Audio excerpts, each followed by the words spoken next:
Hey, hey, hey out there in Twitch land. It's the open mic night at the Digital Media Track. I can tell all of you are excited to be here because you haven't said a word yet. That just makes me feel awesome. But Rob Roberts is the one in charge of this crew, not me tonight. I'm just here to welcome them aboard and to remind you that we will not be back until July 18th because we're taking July 4th off. But on July 18th, we'll be back on a Wednesday. So it's kind of weird. Adjust your schedules. Steph, Mike, Swan, and Tony from In Addition will be taking over, telling us how to be better panelists and moderators. But who cares about that? Now we're going to have Rob talking about the LGBTQIA plus community in digital media, and I can't wait. So Rob, take it away. Thank you so much, Tyra, and thank you, of course, to this lovely group of panelists that we have assembled here, and thanks to DragonCon Digital Media, of course, for having us. You know, it is the end of June. It is Pride Month. We're coming up on the anniversary of the Stonewall riots, which we, is what Pride Month is, was kind of really founded around, was that visibility of our community and showing, that we're here. We want to be represented, and we want to make content. And I think that's a big part of what we're hoping to accomplish with our discussion tonight, is really kind of show from, our diverse perspectives here, why we've chosen digital media to create different content and get our voices there and be heard and represent our community. And most importantly, potentially maybe invite more people throughout our community to be a part of that. So, we can only represent one small part of this lovely rainbow that we celebrate during this month. We really want to invite more voices to the table, not just in the digital media space, but also when it comes to, DragonCon and digital media. So I want to introduce the panel. I'll introduce myself real quick first. I am Rob Roberts. He, him, or they is great. I have a long-running podcast called Orange Lounge Radio that is turning 21 years old on Sunday, if you can believe it. All about video games and gaming culture. And it's all a part of the Voice of Geeks Network, or VOGnetwork.com, which if you've seen me running around DragonCon before, you've probably seen the shirt that says VOG. That's the network where it all happens. That's a little bit about me, but I want to introduce our panelists today. So Omar, would you mind starting us off and introduce yourself, please? Certainly. Hello. Hi, everyone. My name is Omar, pronouns he, them, and I am a streamer / content creator and I have a Twitch channel called A Tale of D20s, where we play TTRPG games like Dungeons and Dragons, Pathfinders, Avatar, and so on and so forth, and have an amazing time just creating worlds and just living fantasies. I also create music and do cosplay, and you can catch all that on my socials. All right. Thanks so much, Omar. Cricket, would you mind going next? Sure. My name is Cricket, they, them pronouns. I'm BadCarrotStudios. So I stream on Twitch. I do digital illustration and sometimes digital painting. I'm also a voice actor. So that's a different content creation, I guess, on that. So yeah, we usually it's a very chill stream, and I like to call it jammies and draw because, I'm just in my pajamas. There's music. Everybody's just hanging out, and we just draw, and people just hang out. It's a good time. Excellent. All right, I'm going to go to MC Williams next, although I noticed the camera. We may be fighting that a little bit there, but I think the audio still works. MC, can you hear me okay? It's terrible. That's all right. I can hear you. I'm not sure if you can hear me. We can now. The timing is always perfect, isn't it? These sorts of things. Yay! We're going live and broken. Yeah, my internet is terrible. That's all right. Yep. MC, would you mind introducing yourself? All please? right. Sure. Yeah, I'm MC Williams, aka Mickey, aka Captain McTastic. I answer to really any pronouns, but most people go with he, him. I think it's the beard. I'm the host of the MythsYourTeacherHated podcast, which is coming up on 7 years at this point. We tell the stories of mythology, folklore, and legends from around the world with all of the fun bits left in. Awesome. So we have such a, not just diverse in, our places in this wonderful rainbow of the LGBTQIA, but also, the types of content that we're producing is all very different, which is really, really cool. Let's talk about that a little bit. Like, what got you into digital media? What inspired you to say, I want to create content on this internet place? What kind of got you in the door with all that? Cricket, I'll start with you if you don't mind. It kind of, I feel like maybe through the voice acting and some of the other things you participate in, that might have been a gateway to that, but You'd think, but it's not. I actually started streaming in 2019, like mid 2019, because at the time I had such a huge backlog of commissions, doing illustration commissions for people, that it was a real problem. It was causing me a lot of anxiety, and I'm just like, it was like that spiral, like I need to work, but then I get so anxious about it because it's so overwhelming, and like I couldn't get on a schedule. And if you're working by yourself, you work from home, and it's very isolating. Mhm. And so it was just some, hours. I wouldn't talk for days. And because I'm a voice actor as well, like I noticed that my voice was starting to atrophy at times. So I'm like, I need to figure out something. And I stumbled upon Twitch. I had watched people on Twitch. I had watched streamers. And I was like, I can give it a shot. At least it'll get me on a schedule. Like if I know I have to sit down and work, then I can sit down and work. And then I started doing that. And then people started showing up and just chatting. And then it was like, I can talk to people. And they found out I was a voice actor. So sometimes we would do silly voices or sing along to songs or, whatever. And it just became this community. And for me, so it started out as keeping a schedule and kind of moved on to like mental health almost at one point. And then it's just kind of perpetuated itself into something. Although I've been on a hiatus for a couple months because I had my top surgery in February. Mm-hmm. So I've just starting to get back in because I was in recovery period for a couple months. Sure. Well, you're getting some shout outs in chat. I can see that Groove is for Life is saying Cricket has done commissions for my D&D group as well as the art for my PNG tuber model. They are fantastic. So you're getting some kudos there in the chat. So thank you, Groove. Awesome. MC Williams, what about you? What got you into digital media? Yeah, so I got really heavy into podcast in the bad old days when you had to listen to music on CDs, and I was traveling a whole lot for work. So I started listening to a bunch of podcasts, and being autistic and probably ADHD, I have a tendency to go way down hobby holes real hard, real fast.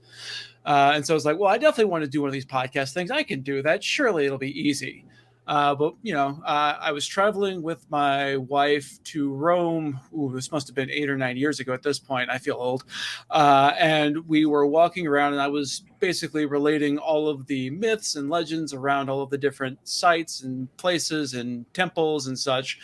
And she was relating that this was the first time these stories had sounded interesting. And I'm like, ooh, long-term special interest? Yes, please. And so that became the podcast, and I haven't quit since. All right. I see an interesting theme here. I wonder if it's going to come up when Omar answers too. No pressure, but Omar, what was it that got you into digital media? Well, it all started when I was just a wee lad. No, I always loved creating worlds and creating things, and I was very techie. I do computers. My job right now is a senior system engineer. So I love building things through electronics, and my friends and we just love playing Dungeons and Dragons. It was everything, creating worlds. I did creative writing in college as well, and I love being the dungeon master. So when we were doing this, and it was actually like we turned this into a podcast, but we were doing a Dungeons and Dragons campaign, and I was listening to us or like experiencing it, and I said, I'm sorry, this sounds vain, but I was like, this is really good. Oh my goodness, I think we need to share this. I feel like that 9 times out of 10, that's how it starts, though. Is like, oh man, if only we hit record on this. Yes. And that's how it all started. We hit the record button. We put on a show, and all of my friends and it's mostly them. They just were so amazing. I was like, I have to just show what you guys can do. This is awesome. So we started this big story, and we went to a podcast, created a Tale of D20s, and from there, Twitch was a thing. And then I was like, are we ready for Twitch? Can we show our faces now? And then from there, and we did, and then from then I fell in love with it. And I have to thank DragonCon, because my very first DragonCon was the last DragonCon, and I was just kind of scurrying in there, just looking through the digital media track and saying, "Hi, I need help." Can you give me? And everyone was so warm and loving that I felt like a second home, and that's, I got over my my like inner saboteur that was telling me to not take this plunge, and grabbed all my friends' hands and jumped off, and that's how it all started. You know, there's a theme that definitely showed up there, you know, amongst those answers, and in some capacity, it was all like mental health. I kind of was like a recurring theme there amongst those answers, and I think even, you know, a little bit of what you were saying, Omar, with like the world building and maybe finding a family, a support mechanism through DragonCon, that certainly all plays into that as well. And I think for myself, I get asked a lot, Rob, how have you kept a show going for 21 years with your friends, and don't you fight and stuff? And yeah, of course, there's always going to be disagreements and things like that, but there's a part of me that's like, I wouldn't know what else to do on Sunday night if it suddenly went away. You know, it's weird, and I don't want people to take this the wrong way, but it almost becomes, especially because it's, you know, on Sunday nights, in a way, it's like church. Now, not like literally, I don't want y'all to take that a weird way, but it's like community, right? It's getting the community together to do this thing that we do on a regular basis on Sunday nights. So it's interesting, and that's mental health for me too. So it's very interesting how digital media, I feel like, has really helped all of us in that space in one way or another. It's a connection that we have, and I think it came out a lot during the pandemic for so many of us being isolated. I just found it beforehand because of what I do. There wasn't a day-to-day change for me when the pandemic hit, because I'm just constantly on my own. But I can absolutely understand how people got into Twitch streaming or podcast or creating content to get a connection with people and find community. And that is, in a sense, not just like I want to say a spiritual community as well, but not in a religious sense. Right. No, I get you. Yeah. Yeah. I also found, and especially, I suffer greatly from ADHD, and that this was my escape. And what I discovered in jumping into this digital media track in Twitter, Twitch, was that there were so many people like me. I felt isolated in a sense, and all of a sudden, it's like I almost said this: like, I met so many friends who go through the same neurodivergencies as me, and it's like it feels warm when you are surrounded by people who understand your walk of life and are there and understand you and can empathize and lift you up with them. Absolutely. Yeah, it gives you a place, like for me, it gives me a place to info dump, and instead of everyone being annoyed and going, please stop talking, please stop talking, please stop talking, people actually want to listen, and it's amazing. And like you said, it's a sense of spiritual community in a very secular way. Yeah. And lots of love coming in from the chat as well, because we are broadcasting live at Twitch television over at DC Digital Media is the Twitch channel. This will, of course, be up on YouTube after the fact as well. So lots of places to follow the digital media track at DragonCon. But some of the comments have been highlighted across the bottom. Of course, continued love coming in for Cricket's artwork and talents there. So just a reminder, BadCarrotStudios is the Twitch channel I will be following, because I got to see some of this. And let's see. Also, Tyra Burton mentioning the digital podcast community is a beautiful and helpful place. Tony P mentioning it becomes a ritual, talking about the Sunday night and that. Yeah, absolutely. Bobby Black Wolf echoing that. What do you mean people do something different on Sunday nights, right? Like, and that's the hardest part. And this isn't even limited to, you know, us in the Rainbow group here, but, you know, like the hardest part about starting a podcast or a stream, or it's not the technical side of things. You can use your cell phone to do a podcast and any of that. Now, it's committing. It's the follow through. That's the hard part, right? Yeah. Let's talk a little bit more about, you know, being LGBTQIA and what that all means. How has your LGBTQIA plus identity influenced your show and content? If it has, maybe it hasn't, but how do you think your identity has influenced your show and content? Omar, I'll start with you on this one. Sure. Oh, my characters are like super gay, and I love it because I didn't see these characters that I wanted in media when I started creating the stories, and I was like, I want just a normal. You're gonna have a gay family. You're gonna have uh, things that you wouldn't traditionally see on TV because they block it for all the reasons up in the sun that don't matter. And I wanted to bring that. I wanted to bring people of different communities and actually have the world that I envision.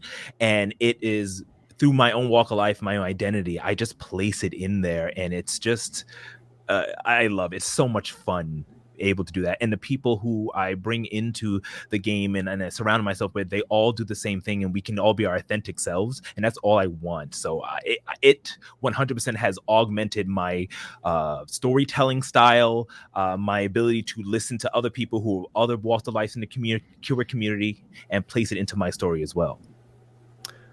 Cricket, what about you?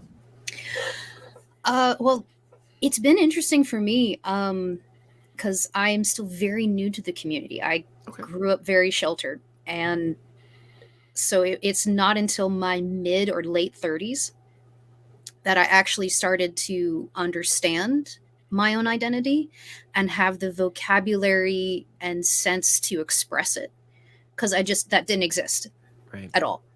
And it's been interesting because I've kind of gone through this my own individual journey of self-discovery and self-identity when I've been streaming. Like it kind of happened. So it's been amazing to share that journey with people, and through other people also discover new things and new aspects of the community that I didn't know. I mean, I've educated myself, I've educated other people. So it's been this wonderful kind of reciprocal relationship we've had. And then when I decided that top surgery was the right choice for me, I was very, very lucky that my insurance was going to cover it, but I knew I was going to be out of work.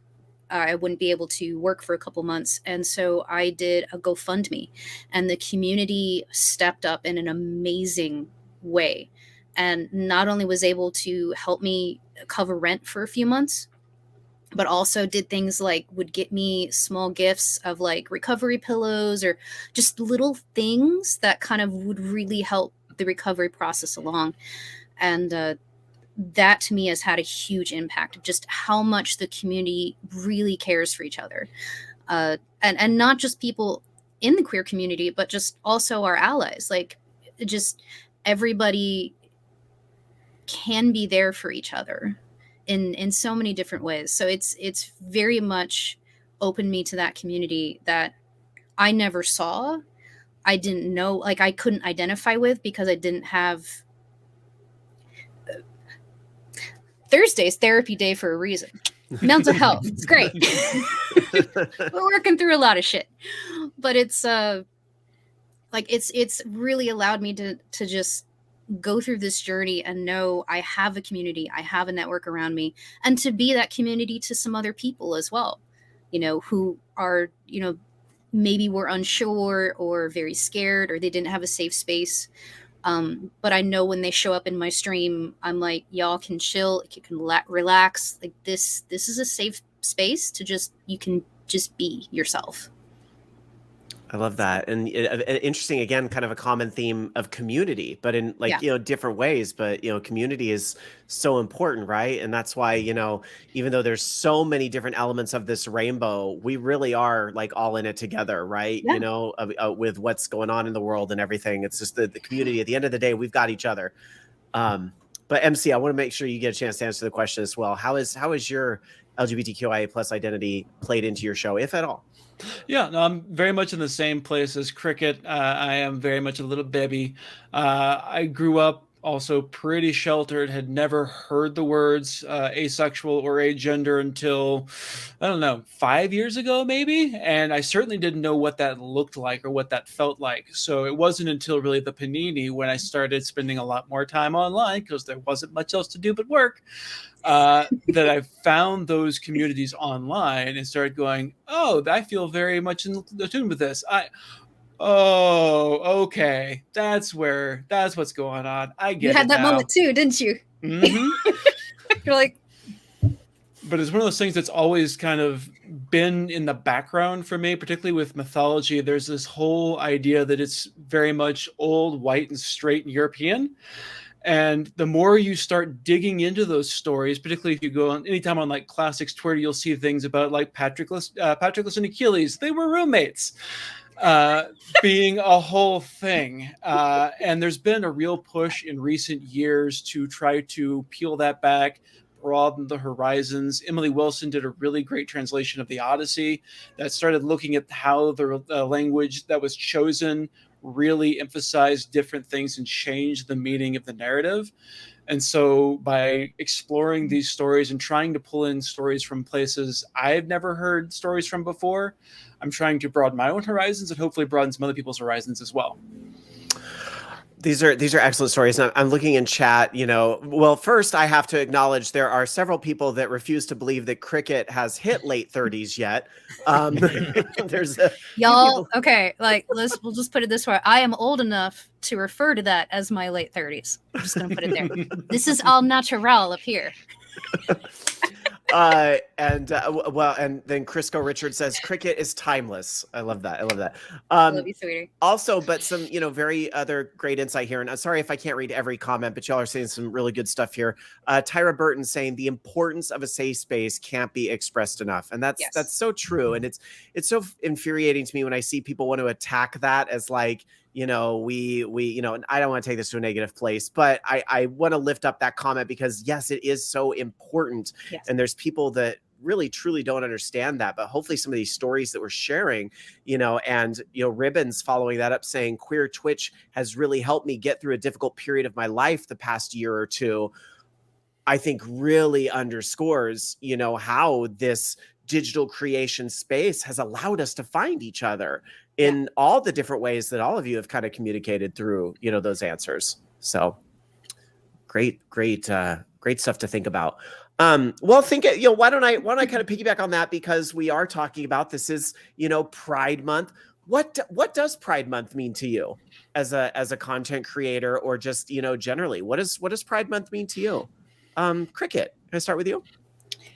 I feel very new to this. So I've found it's like last year Pride was the first time I publicly came out as a transgendered non-binary person.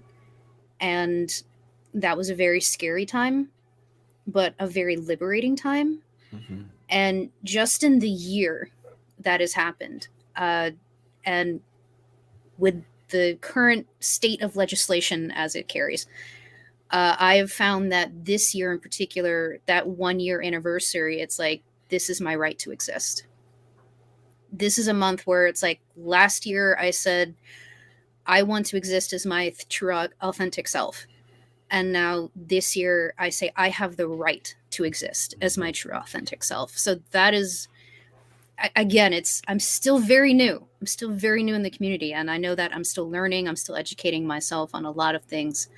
But that is really what it's kind of come to. So it might change next year. It might be different. But to me, that's the two kind of a year's anniversaries that I've had kind of really being like, this is a month I can stand up and be myself. Like, it's kind of a huge change for me. I was like, wow. Okay. And to anyone out there who might be watching, or that's questioning or having some of these conversations with yourself, no matter what stage you're at in life, I just want to reassure you, as I'm sure everybody here does, Pride is absolutely for you as well. This is absolutely a month for you, and to seek out, again, community. It's that we're finding people like you that's like, oh my gosh, me too. MC, let me go to you then. What's Pride Month mean for you? Which you? MC, what does Pride Month mean for you? So I think the internet is fighting us, but that's all right. It's okay. Gotcha. I mean, I'm also just starting to dip my toe in. It's a thing where I'm fighting my own imposter syndrome and fighting my own social anxiety and just general anxiety to be more comfortable being open about all of my many divergent identities and trying to embrace that and make that more of a public persona, even if it's in little ways like repping my ace icon Todd Chevis from BoJack Horseman with my hat, which I'm a big fan of. But it's been a hard thing for me to really wrap my head around, and I'm still getting there. And Omar, what about you? Pride to me means like grit and perseverance, because so I'm in my mid 30s now, and I came out early 20s, 18s, and it was a struggle and a process. And I remember going to my first Pride and kind of saying, I hope no one takes a picture, and somehow it gets anywhere, but social media wasn't as big back then. So I felt the kind of the push to jump off the edge and just go to Pride and just try to be who I really was compared to what I was in college to all my friends. And it was so liberating. And it's just to have the word pride is like I can actually say I'm proud of myself and live and just express myself the way I want to be. And everyone who's going through the struggle of coming out and finding out their authentic selves have so much perseverance and grit in you.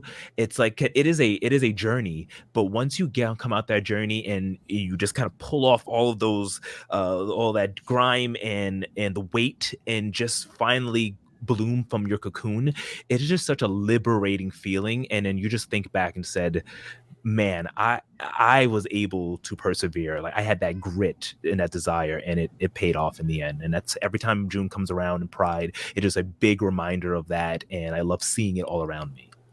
Incredibly well said. I really do. Very well said. You know, and just the only thing I could add to that for me, from my perspective, for, you know, what Pride means to me is, you know, we're in that time of year where, you know, we talk a lot about Mother's Day, Father's Day, those things are around this time of year. But I really think Pride is about your chosen family, you know, and the family and the people that we choose to surround ourselves with, and the people that are there for us through thick and thin. Like I see Pride big time as a celebration of that as well. You know, and if you're out there watching and maybe you are not somebody that identifies in the LGBTQIA community, you're an ally or you're straight, you know, I think with Dragon Con, what's interesting about that is I think many people kind of get that sense of nerd pride and the nerd chosen family when we talk about attending Dragon Con, right? Like that's the 1 week a year I get to see my family, right? It's very similar to that sort of feeling, but I feel like that's what like Pride is for, you know, LGBTQIA, is really a celebration and acknowledgement of, you know, our chosen family for sure. And Dragon Con, I think, takes it to another level, because it doesn't matter your background or your sexuality or how you identify your gender. Is like, we're all there for the same nerdy science panel. Yes. Because we all want to hear about these NASA scientists, or we all want to go to the Lord of the Rings panel, or we're here to take this, you know, workshop on this. Like, that's what you're there for. Everything else is secondary. So I feel like Dragon Con brings us to even a more kind of understanding to each other, that we have more in common than we have, you know, that makes us different. And the things that we have in common connect us just as strong. And so those kinds of bonds, and I'm sure everybody's had those experiences. Like, the nicest people I've met have been at conventions. Yeah. Like, I do have an amazing chosen family, but every time I go to a convention, it's just a different vibe than like going, you know, you're walking through the airport or you're walking through a mall. If I'm walking through the dealer's room at a con, way more chill. I feel safe. Like, I feel like I can have fun. I can express myself. I can maybe dress, I can dress the way I want. Again, I'm still learning things.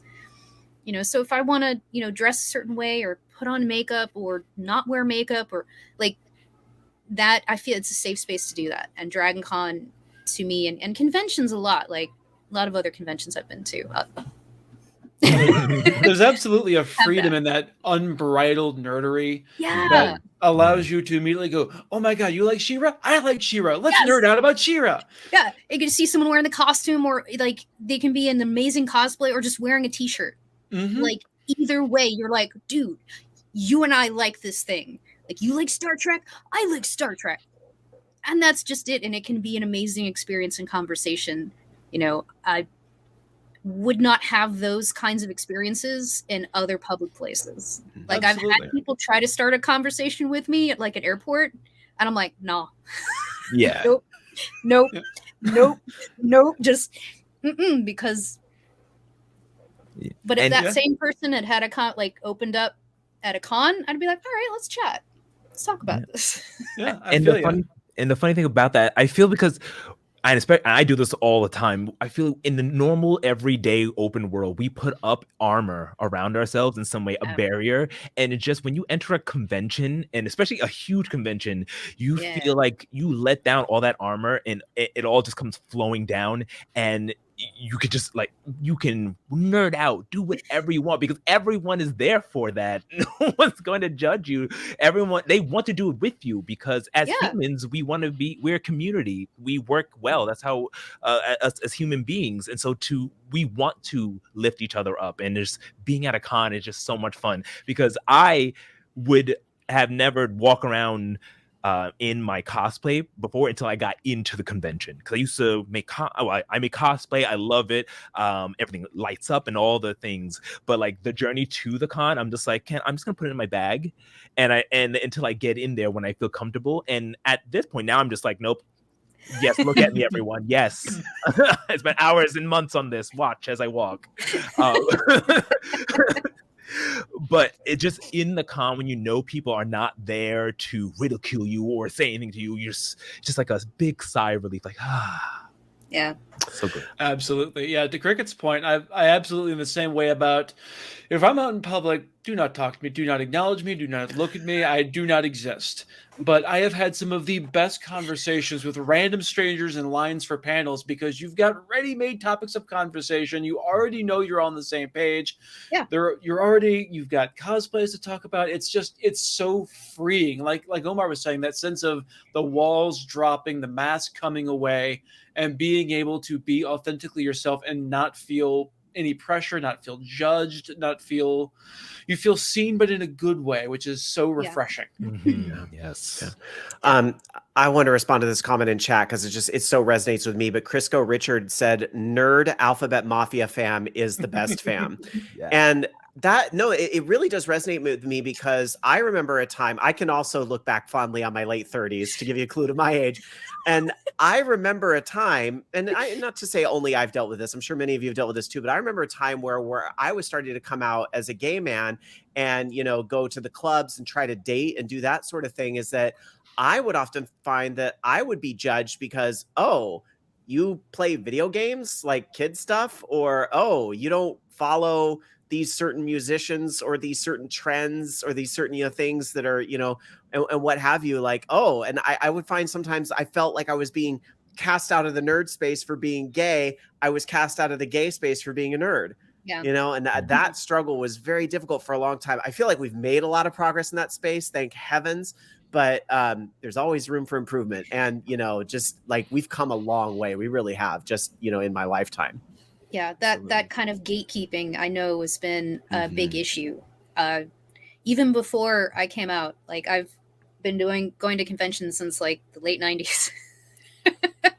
Again, dating myself, but that kind of level of gatekeeping was bad, and it's improved. It has improved, but there is always room for improvement for sure. Absolutely. Well, let me jump to this question then, because I feel like we're like right on the same topic. We are lucky in this Dragon Con family to have many allies, people that want to support their LGBTQIA family and so forth. And we're speaking about digital media here. We have the ear of a lot of content creators that happen to be allies as well. How can our allies work to ensure that their spaces are inclusive? I saw another comment earlier in the chat that said, Kelly Lynn Colby had said, a lot of cons say they're safe places. Dragon Con really is one. Taking that to digital media and content creation in the space that all of us here on Dragon Con Digital Media create, how can our allies work to make sure that their spaces are inclusive? Omar, I'll randomly pick on you. Sure.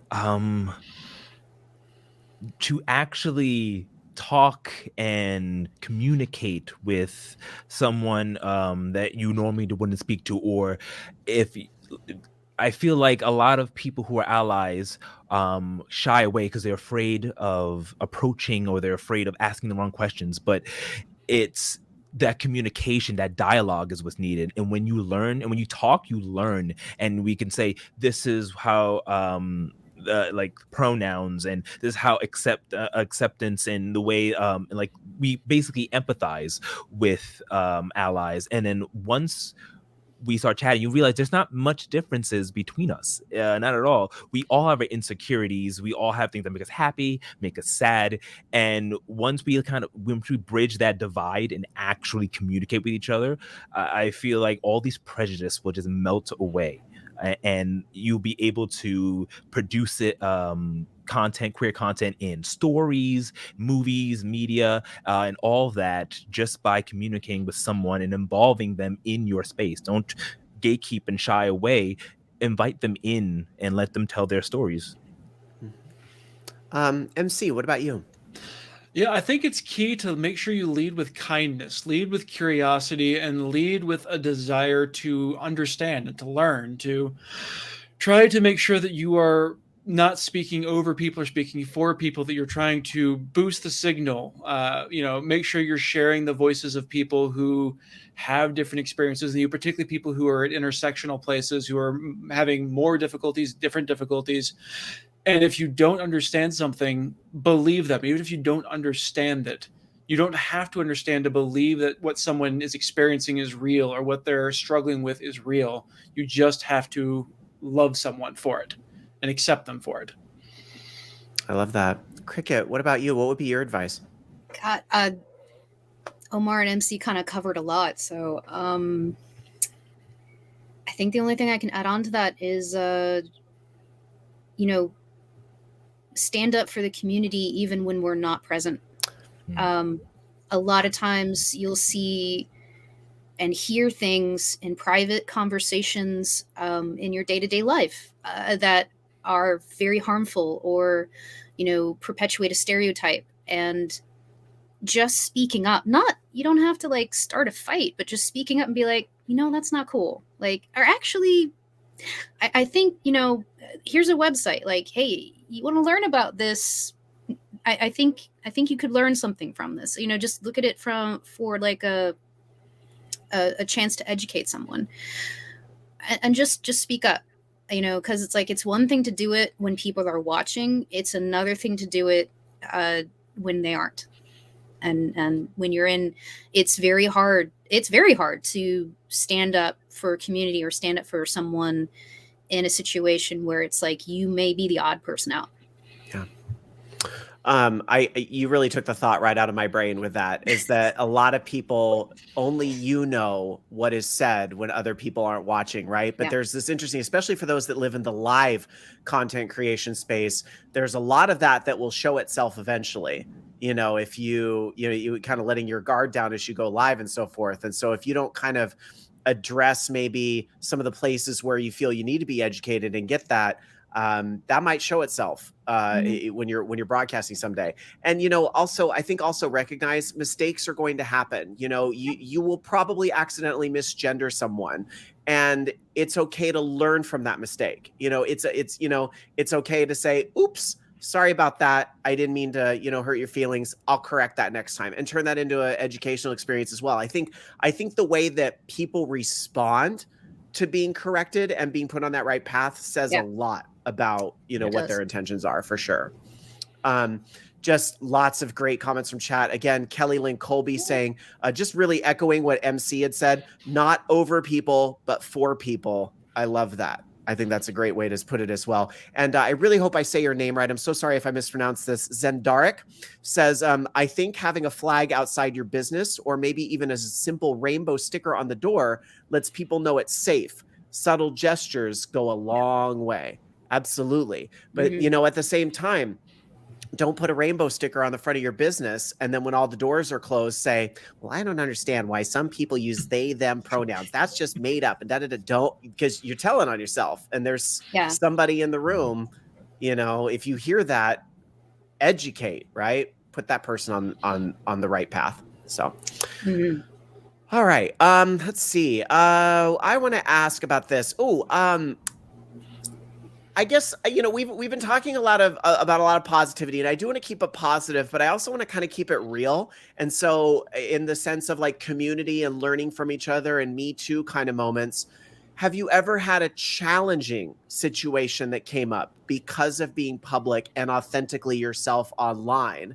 And how did you get through that? And I'm willing to start on this one because this one's a little bit maybe more of a perceived negative. But having done Orange Lounge Radio as long as I have, we've invited emails to come into the show, and I can think of at least one. I think this has actually happened 2 or 3 times where we've received an email, or I think we got a tweet as well. And I even mean before the time that Twitter went down the tubes, which was, Rob, I really enjoy hearing you every week, but I don't agree with your lifestyle, and I'm praying for you.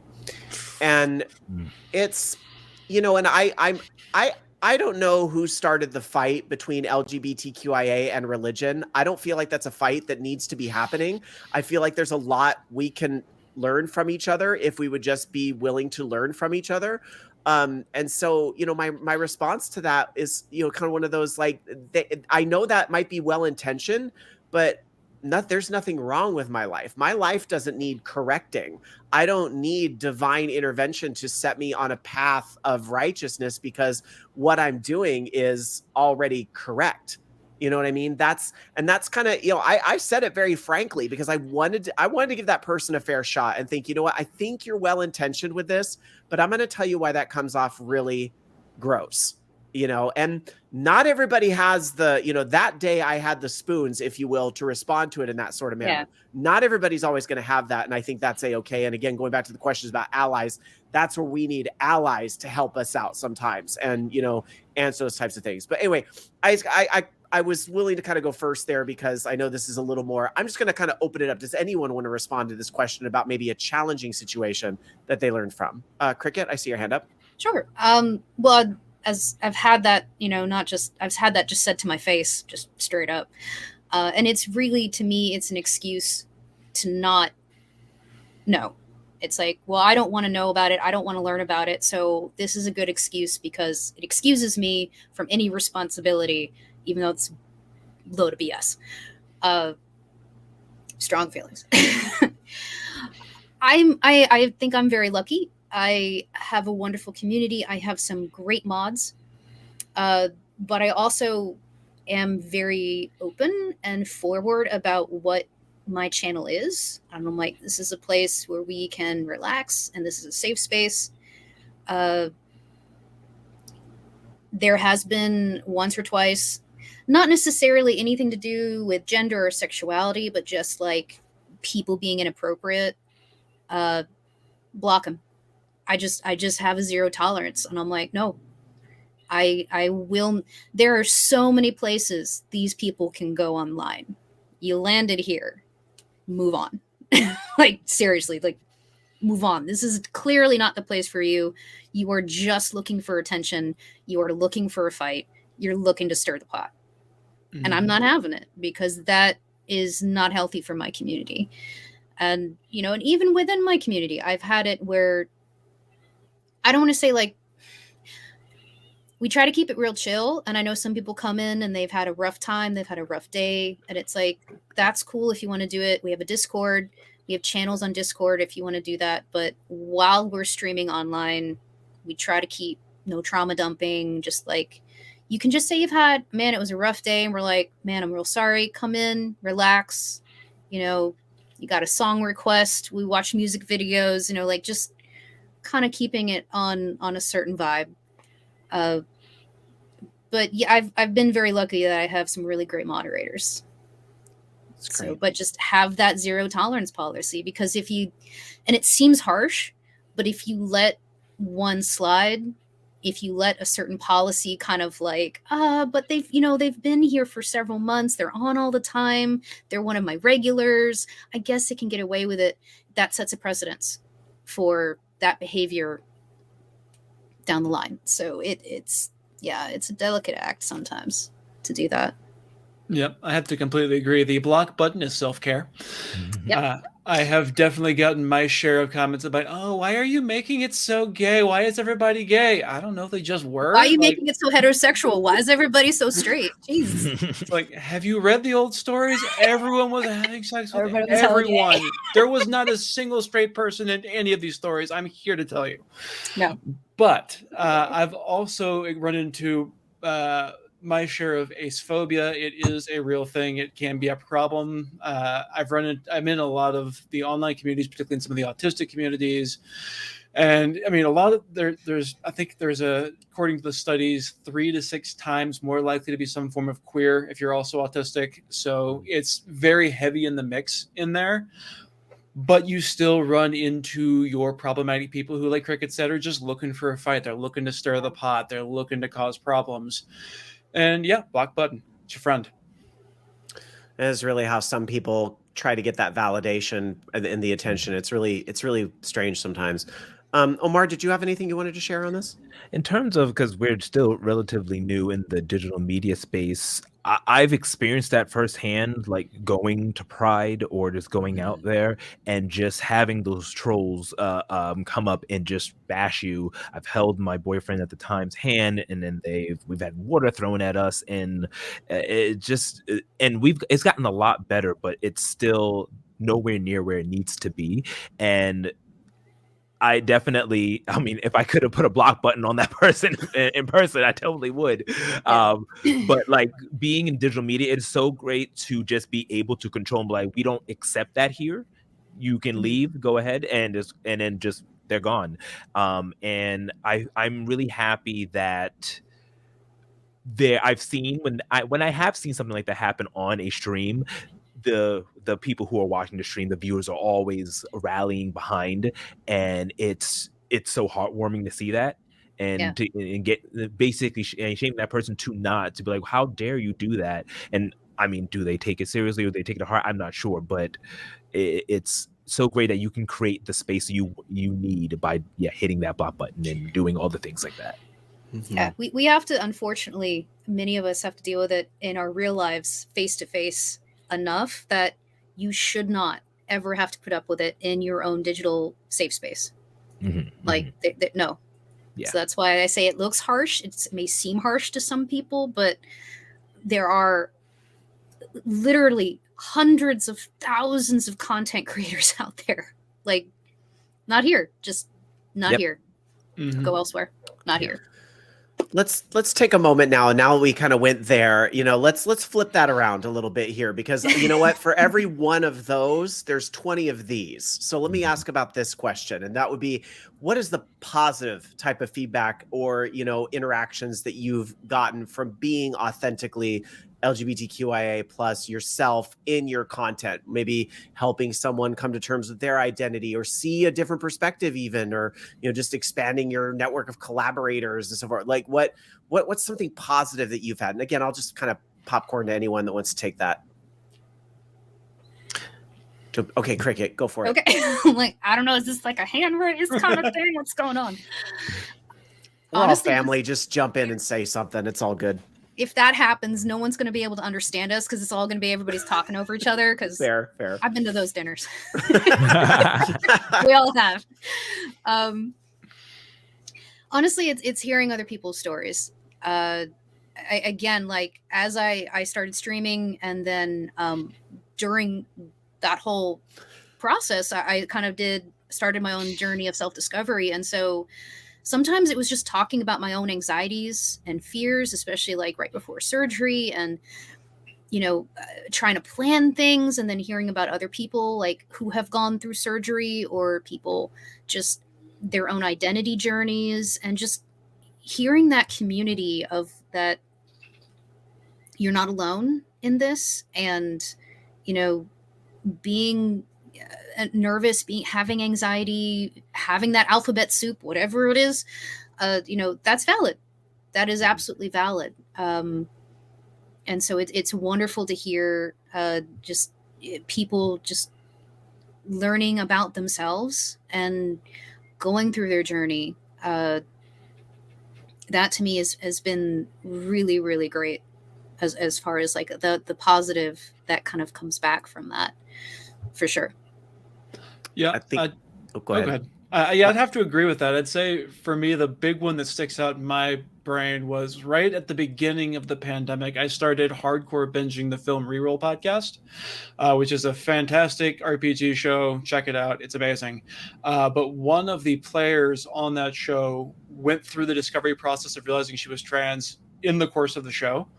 And so you can go back and listen. She calls out certain moments that were her egg cracking moments. And it was part that sort of helped me with my own figuring out things, moments of being like, okay, you can realize these things. And seeing how that all played out was helpful in a lot of ways.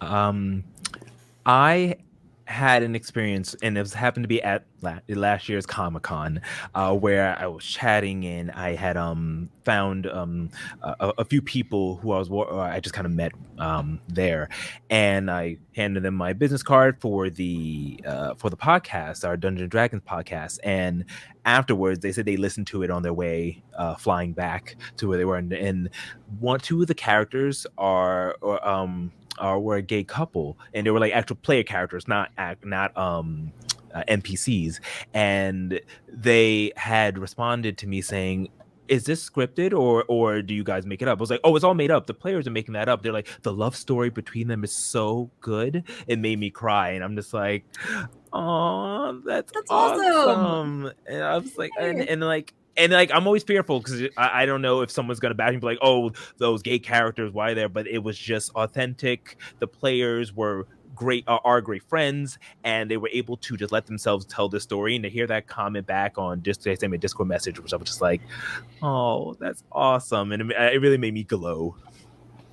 That's cool. People really love to see themselves reflected in art, don't they? I mean, that's why we talk about representation as much as we do, and so forth. So that's great. We're getting a little bit towards the end here. I can't believe how fast this time is flying by. We're almost to the end of the hour. Dang. But before we kind of go around and do the outros, let me ask this, because we want to empower other folks, especially our fellow, rainbow friends, to create content. What advice would you give to other LGBTQIA individuals that are looking to create content? Omar, I'll go to you first. Sure. Don't listen. So as you create the content, and when you finally make that leap, you're going to have that inner saboteur, that like person who's trying to pull you back to say, don't do it. They're not going to like it. I'm not getting any views. I have no followers, so on and so forth. Don't listen and keep going. It's so rewarding once you get over that hurdle. Everyone goes through it. Everyone. And I just want to make sure people know that you, especially being being part of the queer community, and you're like, people's not going to listen to it, I'm going to get that hate. Know that there's so much of a bigger base that want to support you, and that don't listen to that dark side of you that just whispering bad things. Keep on pushing. It's definitely worth it. I love that. MC. Yeah, I mean, very similar advice. If you want to do it, do it. You're going to have that imposter syndrome. You're going to have those doubts. They're going to tell you you're not good enough. It's too hard. You can't make this work. No one wants to listen to you.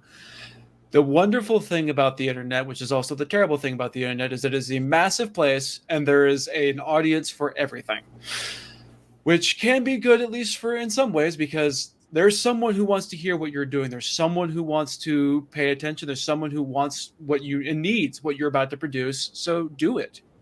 Just go around and do it. And Cricket? Do what brings you joy.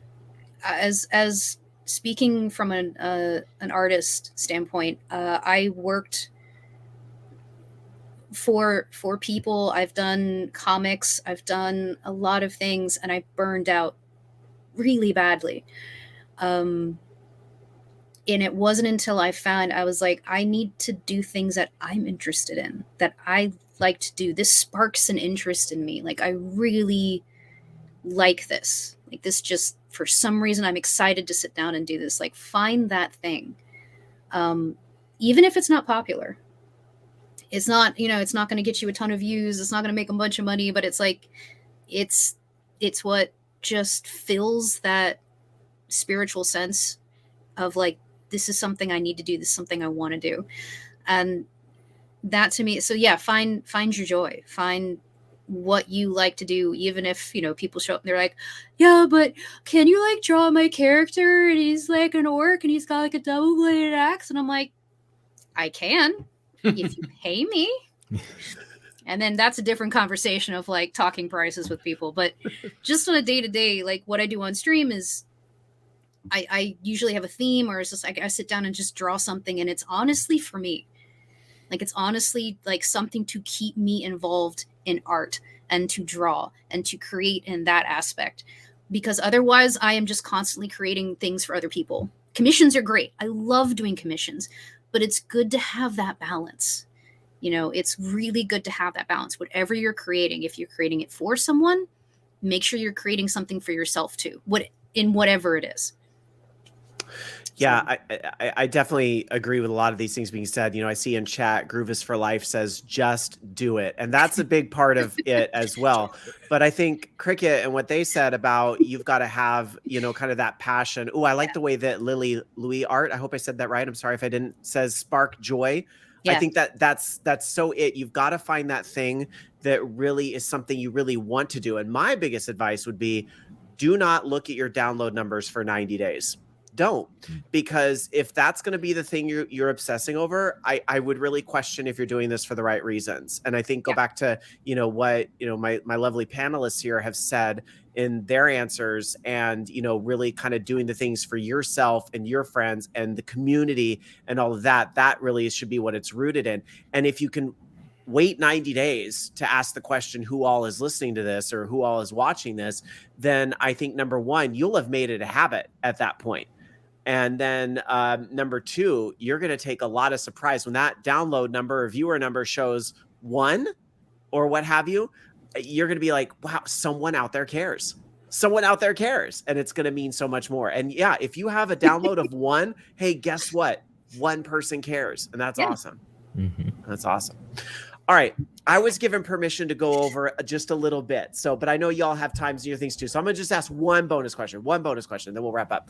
And my bonus question is going to be, what is it that you are most looking forward to at DragonCon 2023? Cricket. Okay, so I actually have a job at DragonCon. So it's a little kind of, but it feeds into, I am a voice actor. So I actually work with 2 guests that are also voice actors.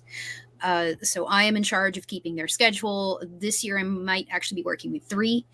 So to me, I always look forward to, we run the voice acting workshop. There's a 2-day workshop, Thursday, Friday.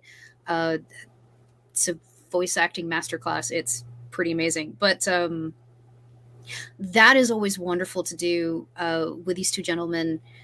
Just the fact that like we get to meet all these people who are just really interested in all different levels, like super beginner, know nothing about it, just interested, to people who have like, oh, I do audiobooks in my spare time, just see what they do. It's just amazing to meet all these people and see and hear what they do over the course of the workshop. And then of course, because I'm helping these 2, possibly 3 people out, I get to meet a lot of other people in the industry. I get to meet Steve Bloom. I get to meet a lot of, you know, just, I get to have my own nerd out by meeting these other voice actors of like, you know, inside just kind of thing, but just super professional on the outside.